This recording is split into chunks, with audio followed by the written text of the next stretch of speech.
नमस्कार. मेजवानी तडका ह्या चॅनलवरती आपल्या सगळ्यांचे खूप खूप स्वागत आहे. आज आपण मूग डाळीचा पदार्थ बघणार आहोत. मुगाची डाळ जर लहानापासून आजी आजोबांपर्यंत सर्वांच्या आहारात जर रोज असेल तर आपली तब्येत ठणठणीत राहते. आज आपण ज्या मूग डाळीच्या पुऱ्या बनवणार आहोत त्या मसाला पुरी आहेत. त्यासाठी मी इथे धणे, बडीशेप, थोडं जिरं आणि थोडा ओवा असं घेतलेलं आहे. धणे आणि बडीशेप एक चमचा घेतले आणि जिरं आणि ओवा पाव चमचा घेणार आहे. हिंग, कोथिंबीर, लाल मिरच्या, अद्रक, थोड्याशा हिरव्या मिरच्या असं आपण वाटण करून घेणार आहोत. आणि पुऱ्या करण्यासाठी मी इथे मूग डाळ 2 ते 3 तास पाण्यात भिजवून ठेवलेली आहे. आपण ही डाळ स्वच्छ धुवून 2 ते 3 तास पाण्यात भिजवत ठेवायची आहे. ही अशा प्रकारे थोडीशी नरम झाली की मग मूग डाळ आपण मिक्सरला वाटून घेणार आहोत. आता ही पुन्हा एकदा मी स्वच्छ पाण्याने धुवून घेते. त्याआधी आपण इथे मसाला तयार करणार आहोत. हा मसाला तयार करण्यासाठी आपल्याला तो आधी भाजून घ्यायचा आहे. फार जास्त भाजायचा नाही आहे, अगदी हलका हलका गरम करायचा आहे. सुरुवातीला मी 1 ते 2 चमचे धणे घेतलेले आहेत, ते भाजून घ्यायचे. धणे भाजल्यानंतर आपण त्यात जिरे, बडीशेप आणि ओवा घालणार आहोत.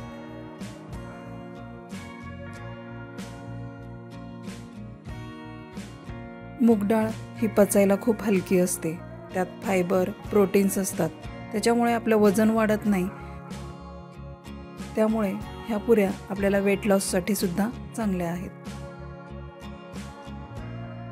तसं तर मूग डाळीला सुपर फूडच म्हटलं जातं, कारण मूग डाळीत कॅलरीज पण कमी आहेत, अतिरिक्त चरबी पण वाढत नाही, आपली भूक पण नियंत्रित राहते व आपल्याला वारंवार भूक लागत नाही मूग डाळीचे पदार्थ खाल्ल्यानंतर. इथे मिरच्या थोड्याशा ओलसर होत्या थंडीमुळे, त्यामुळे मी त्या पण भाजून घेतल्या आहेत. ह्या लाल मिरच्यांचं मी चिली फ्लेक्स करणार आहे. मिरच्या आधी वेगळ्या फिरवून घेते मिक्सरमध्ये आणि त्यानंतर धणे, जिरे वेगळे फिरवणार आहे. आता हा मसाला मंद गॅसवर आपल्याला छान हलका हलका भाजून घ्यायचा आहे. ह्या मसाल्याने आपल्या पुऱ्यांना खूपच छान चव येते. मिक्सरमध्ये मी आधी कोरडा मसाला फिरवून घेतला आहे आणि मग हिरवी मिरचीचा, अद्रक असं फिरवून घेतलेलं आहे. त्याच भांड्यामध्ये मी इथे मूग डाळ फिरवून घेत आहे. मूग डाळ आपल्याला चांगली पेस्ट करून घ्यायची आहे.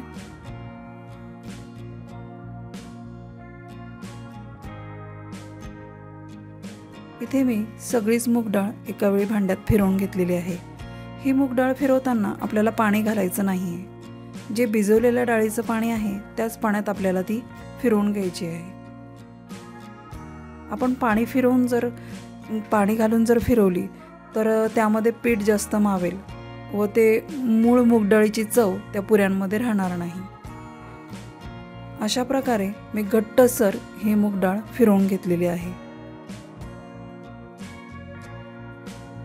आता आपण सुरुवातीला एका ताटामध्ये 2 वाट्या गव्हाचे पीठ चाळून घेणार आहोत. इथे मी 2 वाट्या गव्हाचे पीठ घेतले. तुम्ही 1 वाटी मैदासुद्धा घेऊ शकता, पण मला आता इथे गव्हाच्याच पिठाच्या पुऱ्या करायच्या आहेत.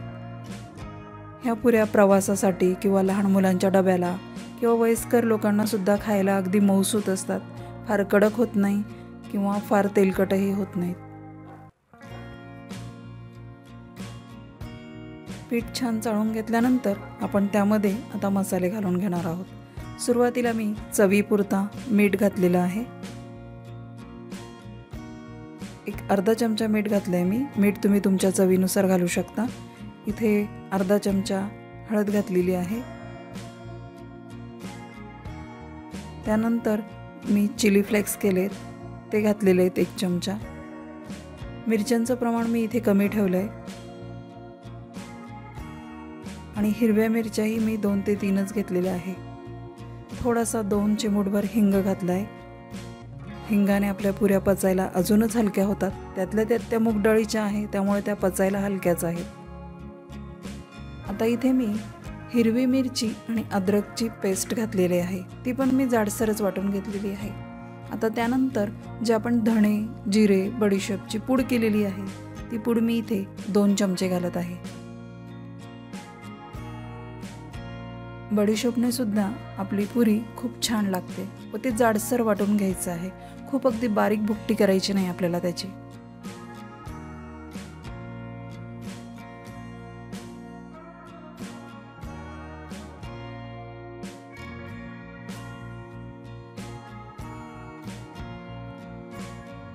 आता पुऱ्या जास्त वेळ आपल्या एकसारख्या राहाव्या, वातड होऊ नये म्हणून त्यासाठी मी इथे 1 चमचा तेल घातलेलं आहे व इथे 1 वाटीभर किंवा 1 मूठभर म्हणाल तर मी कोथिंबीर स्वच्छ धुवून बारीक चिरून घातलेली आहे।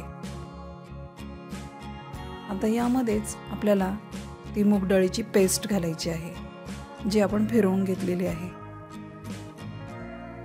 हे मूग डाळीची पेस्ट नुसारच आपल्याला गव्हाचं पीठ लागेल। जर मूग डाळीमध्ये फिरवताना जास्त पाणी घातलं असेल तर 2 कपापेक्षा तुम्हाला पीठ जास्त लागू शकतं। तर जसजसं आपण पीठ मळत जाऊ तसं तसं आपल्याला लक्षात येईल की गव्हाचे पीठ आपल्याला पुरेसे आहे किंवा नाही। आता ही सगळी मूग डाळ घालून याचा मी छान घट्टसर गोळा मळून घेतलेला आहे। यात पाणी घालू नका, जेवढं मूग डाळीत गव्हाचं पीठ बसेल तेवढंच घाला। असा छान घट्टसर गोळा मळून घेतला आहे। आता हा गोळा आपण 5 ते 10 मिनिटं झाकून ठेवणार आहोत। कणिक छान मुरते तोपर्यंत आपण गॅसवर तेल तापायला ठेवूयात। इथे मी तीळ नंतर वापरलेली आहे। सुरुवातीला जर तीळ घातली तर ती हळद किंवा चटणीने लालसर किंवा पिवळसर होऊन जाते। पुरीच्या वरती पांढरी तीळ दिसायला छान दिसते म्हणून मी नंतर तीळ लावलेली आहे। तुम्ही आत पण तीळ घालू शकता। आता ह्या पिठाचे मी छान गोल गोल पेढे बनवून घेतलेले आहेत। तुम्हाला पुरीचा आकार जेवढा हवा आहे त्यानुसार तुम्ही गोळे करून घ्यावे। आता इथे मी 2 प्रकारच्या पुऱ्या लाटून दाखवत आहे। सुरुवातीला तुम्ही मोठी पोळी लाटून वाटीने ती कट करून तशाही पुऱ्या करू शकता किंवा गोल गोळे करून छोटे एक पुरीही तुम्ही लाटून घेऊ शकता। पुरी आपल्याला इथे फार जाडही नाही आणि फार पातळही नाही लाटायची आहे। फार जाड लाटली आणि जास्त आचेवर तळली तर ती आतून कच्ची राहते। ही मसाला पुरी आहे, थोडी पातळ मध्यम पातळ लाटून तळली की छान लागते। ह्या पुऱ्या 2 ते 3 दिवस छान टिकतात। प्रवासासाठी पण चांगलं आहे आणि डब्यासाठी पण छान आहे।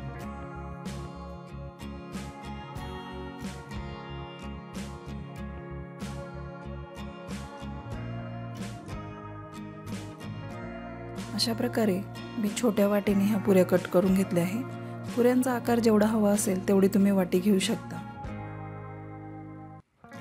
इतकी पातळ आपल्याला पुरी लाटायची आहे।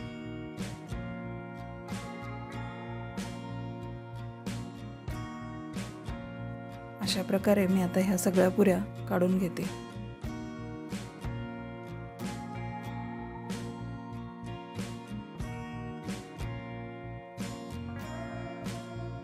मैत्रिणींनो, ह्या पद्धतीने एकदा ह्या पुऱ्या अवश्य करून बघा। पुऱ्या कशा वाटल्या मला कमेंट करून सांगा। माझ्या चॅनलला सबस्क्राईब करा। सबस्क्राईब करणं पूर्णपणे मोफत आहे, त्यामुळे सढळ हाताने सबस्क्राईब करा। आता मी गोळेची पुरी लाटून दाखवते। त्यासाठी तुम्ही इथे एक छोटी गोळी करून अशाही पुऱ्या लाटून घेऊ शकता।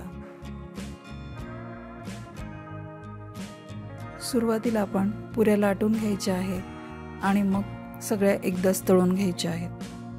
ह्या पुऱ्या पटकन तळल्या जातात, यांना तळायला फार वेळही लागत नाही। मी इकडे कढईत तेल तापायला ठेवलेलंच होतं। गॅस अगदी मंद आचेवर करायचे।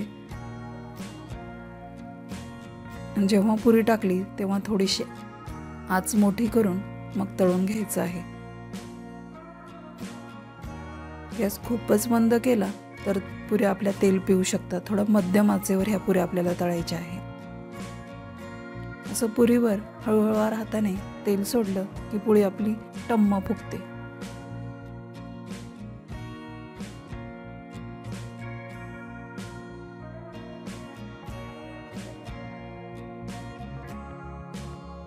अशा प्रकारे दोन्ही बाजूने आपल्याला पुरी छान तळून घ्यायची आहे।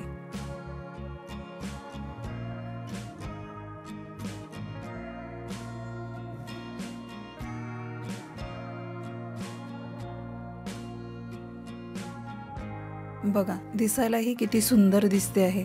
कलर पण एकदम छान आलेला आहे आणि तशीच ती चवीलाही खूप भन्नाट झालेली आहे. अशा प्रकारे मी एक पुऱ्या तळून घेतलेल्या आहे. तुमच्याकडे जर कढई मोठी असेल तर तुम्ही एका वेळी 2 ते 3 पुऱ्यासुद्धा तळू शकता.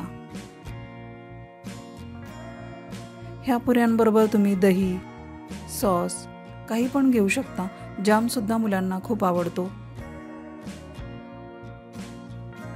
आता बघा, पुऱ्या किती सॉफ्ट झालेल्या आहे हे मी तुम्हाला दाखवते. इथे पुऱ्यांनी तेलसुद्धा जास्त पिलेलं नाही. पुऱ्या अजिबात तेलकट झालेल्या नाही. हे बघा, खायला सुद्धा एकदम मऊसूत आहेत. जास्त तिखटही नाही आणि जास्त मसालाही नाही.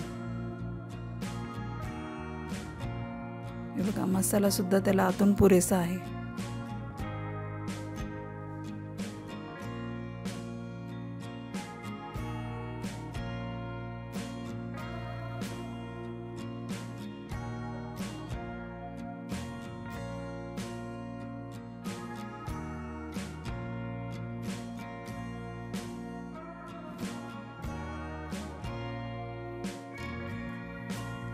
Thank you.